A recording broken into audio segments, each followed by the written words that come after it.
নমস্কার বন্ধুরা, কেমন আছেন সবাই? পাপিয়াস কিউলিনারি আর্টের আরেকটি নতুন ভিডিওতে আপনাদের সবাইকে স্বাগতম। আজকে আমি রান্না করব হাতে মাখা খিচুড়ি। এজন্য প্রথমে ডাউল ধুয়ে তারপর জলটা ঝরিয়ে আমি প্যানে দিয়ে দিলাম পেঁয়াজ কুচি, অনেকগুলো পেঁয়াজ কুচি দিয়েছি এখানে। হলুদ গুঁড়ো, মরিচ গুঁড়ো, ধনিয়া গুঁড়ো, জিরে গুঁড়ো সব মশলাপাতি আমি এখানে দিয়ে দিলাম লবণ। আর দিয়ে দিব এখন রান্নার জন্য যেটুকু তেল লাগবে ঠিক সবটুকু তেল আমি এখানে দিয়ে দিয়েছি। এরপর দিয়ে দিলাম আদা বাটা আর রসুন বাটা। সব মশলাপাতি দিয়ে চাউল আর ডাউলটাকে একদম খুব ভালো মতো কষিয়ে নিতে হবে, তাহলে খিচুড়িটা খেতে ভীষণ ভালো লাগবে।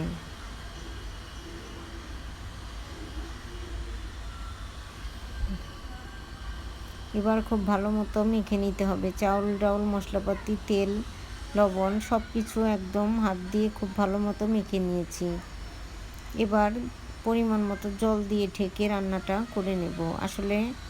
আসলে হাতে মাখা খিচুড়িটা খেতে ভীষণ ভালো লাগে আর রান্না করাও খুব সহজ, তবে এর টেস্ট অনেক। এখন খুব ভালো মতো সব কিছু দিয়ে মাখা হয়ে গিয়েছে। এবার দিয়ে দিব পরিমাণ মতো গরম জল। আমি এখানে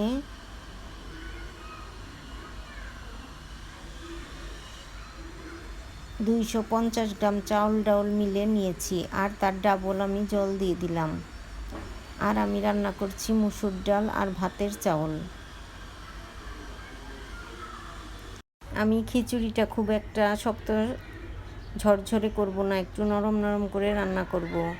আর খিচুড়িটা জলটা মোটামুটি শুকিয়ে গিয়েছে। এবার ঢাকনাটা সরিয়ে একটু নেড়ে চেড়ে দিচ্ছি।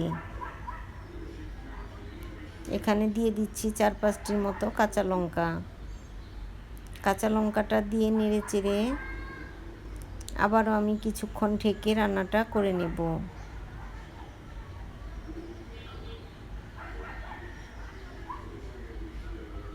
এবার ঢাকনা দিয়ে আরও 5-7 মিনিটের মতো রেখে দিয়েছিলাম। জলটা শুকিয়ে যাওয়া পর্যন্ত আমি ঢাকনা দিয়ে রেখে দিয়েছিলাম। এবার ঢাকনাটা সরিয়ে নেড়ে চেড়ে দিচ্ছি। আসলে এভাবে হাতে মেখে খিচুড়ি রান্না করলে এর টেস্ট হয় অসাধারণ। প্রতিদিন তো ভাত খেতে মন চায় না, মাঝে মাঝে মনে হয় একটু ব্যতিক্রম কিছু করি।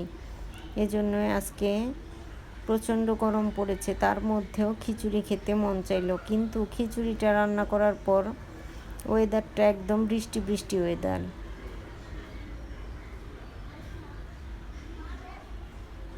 যাক, এত গরমে আর খিচুড়ি খেতে হলো না, বৃষ্টি ওয়েদারেই খিচুড়িটা খেয়ে নিলাম। তো বন্ধুরা, আমার আজকের এই রান্নাটা কেমন লাগলো অবশ্যই জানাবেন। যদি ভালো লাগে তবে একটা লাইক কমেন্ট শেয়ার করার অনুরোধ রইল।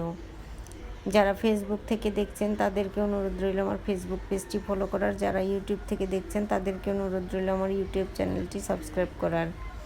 এবার আমি উপর থেকে 2 চামচ ঘি ছড়িয়ে দিলাম। 2 চামচ ঘি দিয়ে দিব গরম মশলা গুঁড়ো। এবার একটু নেড়ে চেড়ে আমি ঢাকনা দিয়ে ঢেকে রেখে দেব, তাহলে ঘি আর গরম মশলার গন্ধটা খিচুড়ির মধ্যে ভালো করে ঢুকে যাবে। এবার ঘি গরম মশলা দিয়ে একটু নেড়ে চেড়ে আমি ঢাকনা দিয়ে ঢেকে রেখে দেব বেশ খানিকক্ষণ।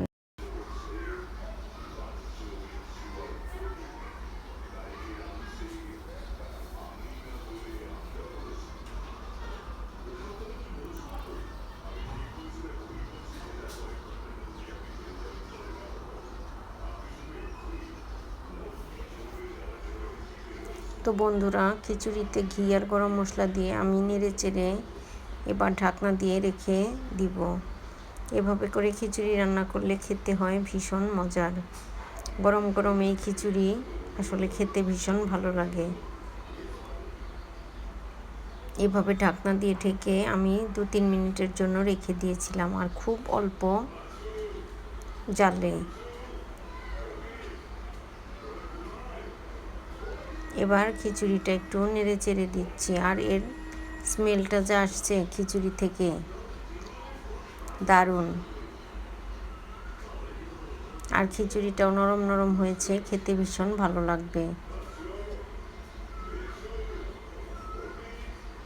আর সাথে আছে গরম গরম বেগুন ভাজা, ডিম ভাজা, খিচুড়ি, গরম গরম বেগুন ভাজা, ডিম ভাজা। এবার আমি চুলাটা বন্ধ করে দিয়েছি, আর চুলাটা বন্ধ করে দিয়ে চুলার উপর রেখে দেব 5 মিনিটের মতো। তো বন্ধুরা, এবার গরম গরম খিচুড়ি পরিবেশন করব। আজ এ পর্যন্তই, দেখা হবে নতুন কোনো ভিডিও।